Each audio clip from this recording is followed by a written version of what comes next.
Triglycerides, the underestimated risk.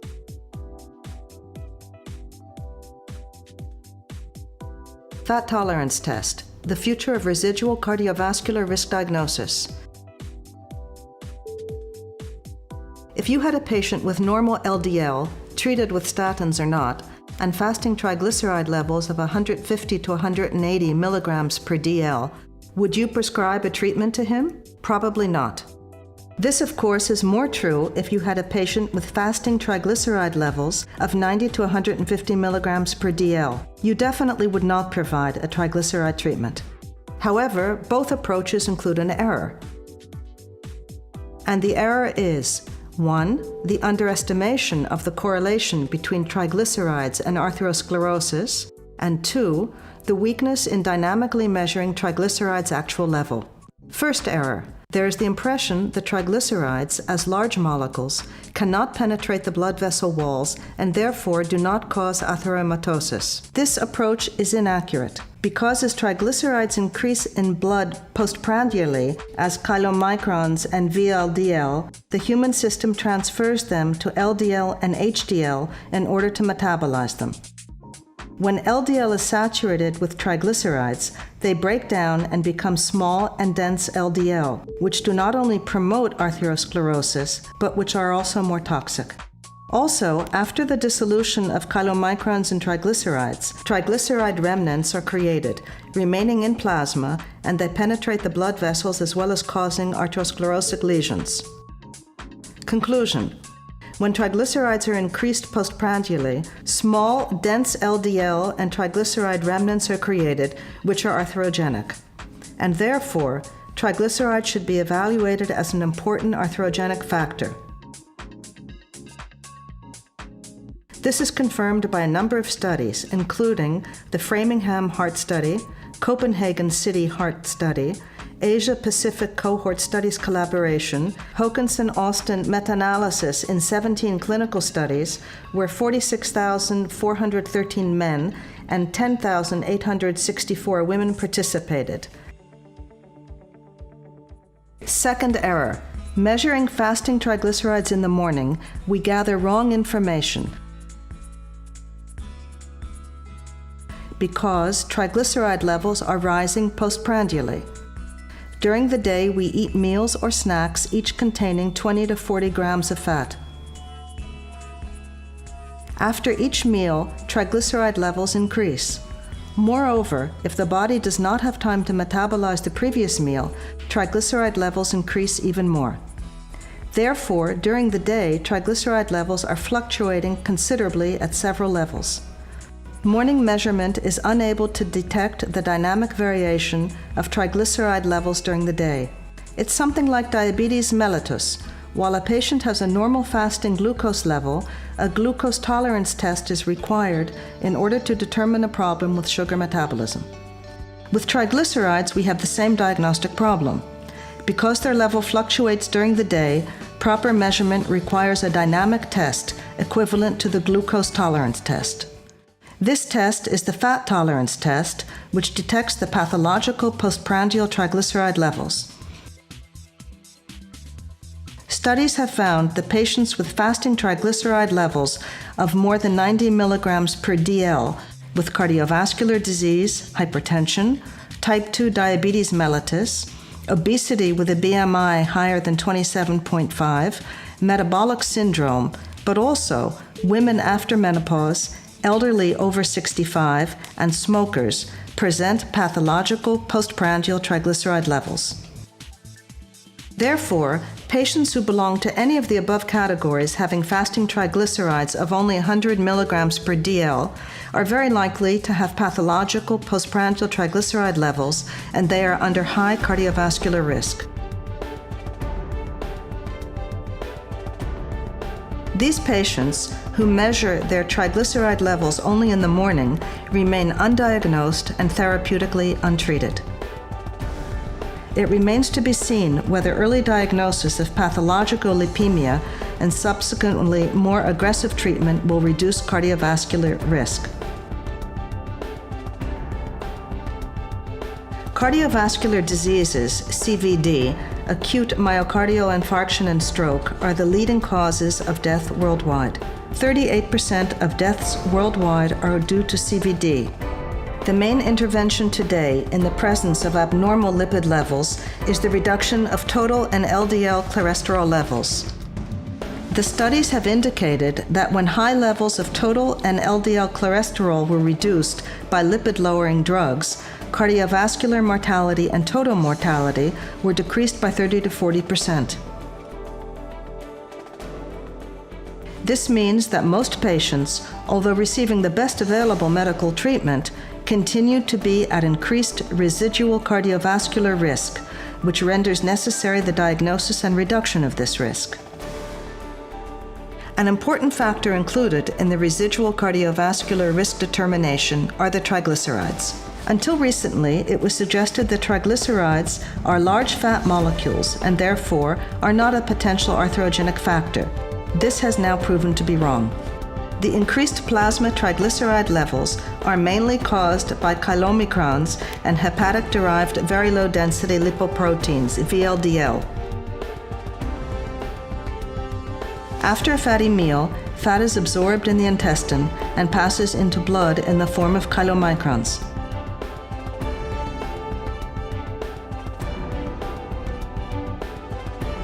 In normal conditions, chylomicrons and their remnants are rapidly metabolized and removed from the blood circulation via specific receptors.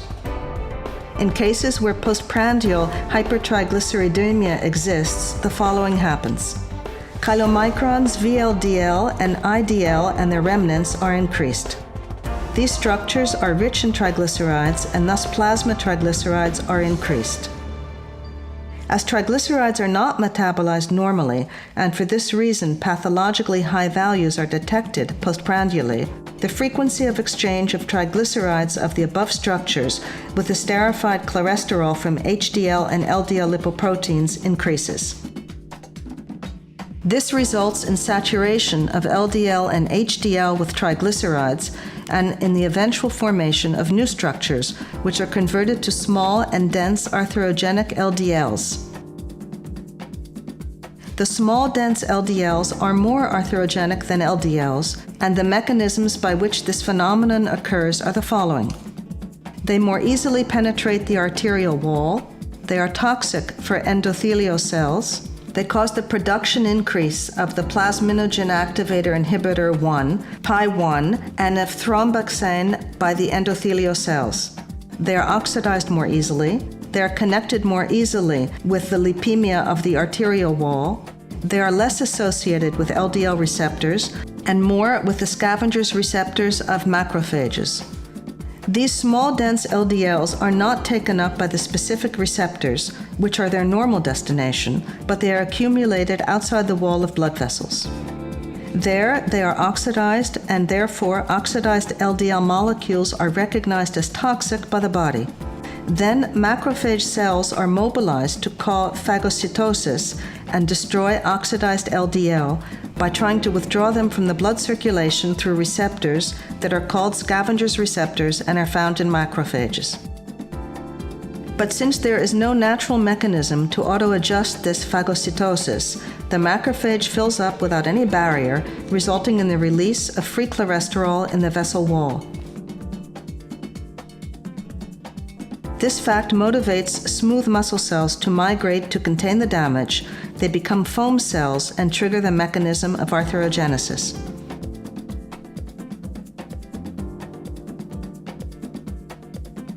Finally, postprandial lipemia increases the levels of triglycerides remnants in plasma, which also have arthromatous activity.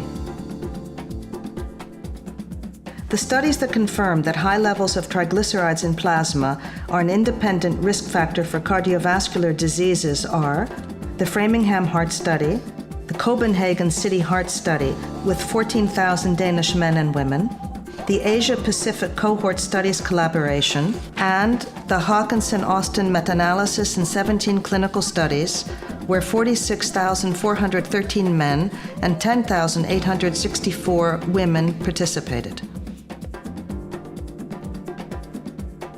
The above studies led the European Atherosclerosis Society Consensus Panel, the Expert Panel Statement, and the American Heart Association Scientific Statement to the conclusion that the current data is sufficient to confirm that elevated plasma triglyceride levels, fasting and non-fasting, increase the risk of cardiovascular diseases.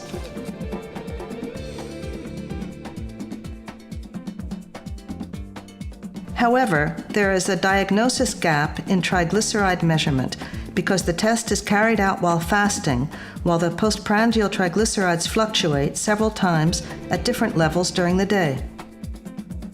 And until today, a dynamic test, for example, blood glucose tolerance test, to reveal the postprandial triglyceride metabolism did not exist, and we measure fasting triglycerides and non-fasting triglycerides.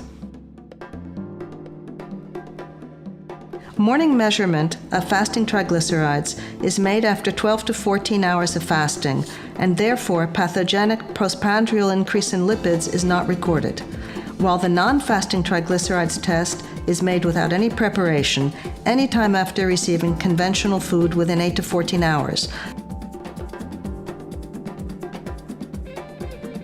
The results of the test depend on many variables, such as the quantity of the previous meal, the fat content of the previous meal, whether measurement is carried out after the first, second, or third meal, the carbohydrate content of the meal, and the elapsed time since the last meal.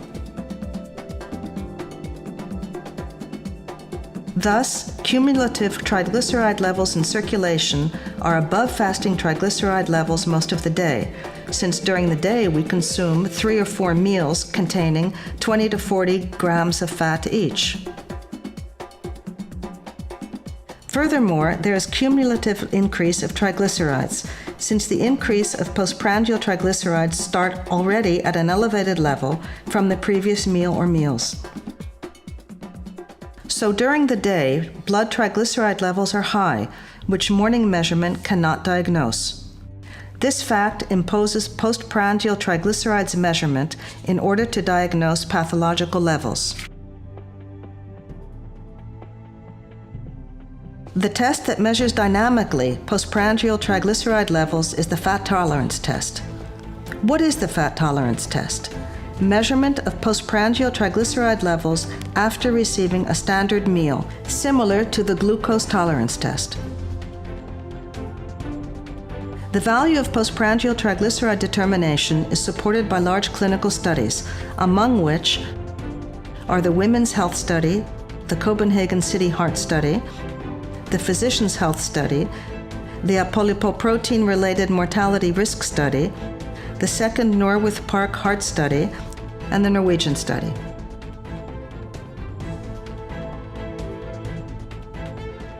To standardize the fat tolerance test, specific parameters have to be determined. How long after consumption of a standard meal should the sample for the measurement of triglyceride levels be taken?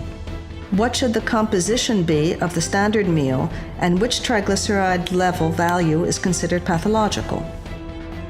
Meta-analysis of 113 studies that took place in this area over the last 20 years and was published in September 2011 demonstrated that 1. The most appropriate time to measure postprandial triglycerides is 4 hours after standard meal intake. 2. The fat tolerance meal should contain 75 grams of saturated fat, 25 grams of carbohydrates, and 10 grams of proteins. 3. The test is positive when triglycerides rate is above 220 milligrams per dl. It shall be noted that studies have found that patients with fasting triglyceride levels above 90 milligrams per dl who have cardiovascular disease, hypertension, type 2 diabetes mellitus, obesity with a BMI above 27.5, metabolic syndrome, but also women after menopause, elderly over 65, and smokers potentially have pathological postprandial triglyceride levels.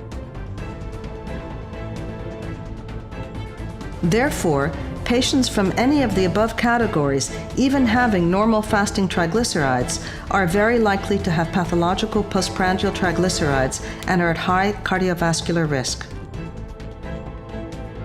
LIPOTESTmeal is the standardized meal for the fat tolerance test.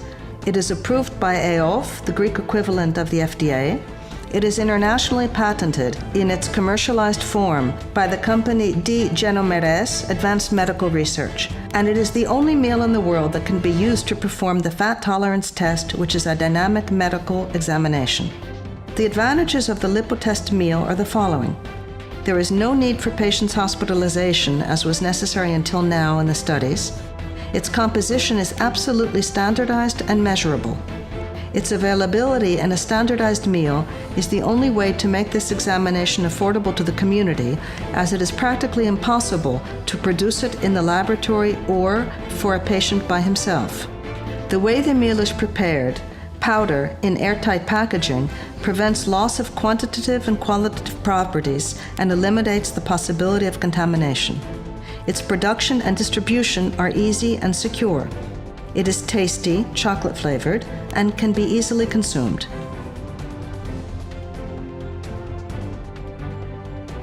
Mode of preparation and consumption.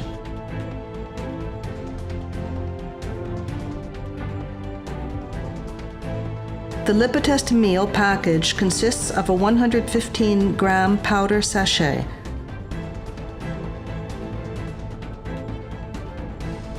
In a bowl with 150 milliliters of lukewarm water, add the contents of the sachet and stir very well with a hand mixer or whisk until the powder is completely dissolved and forms a homogeneous drink. Then refrigerate until the drink becomes like mousse or a pudding. The next morning, following a 10 to 12 hour fasting, eat the mousse. You can drink as much water, coffee, or tea as you want without any sugar. Any kind of drink or juice containing sugar is forbidden. Exactly 4 hours after the meal consumption, a blood sample should be given for triglyceride blood level measurement.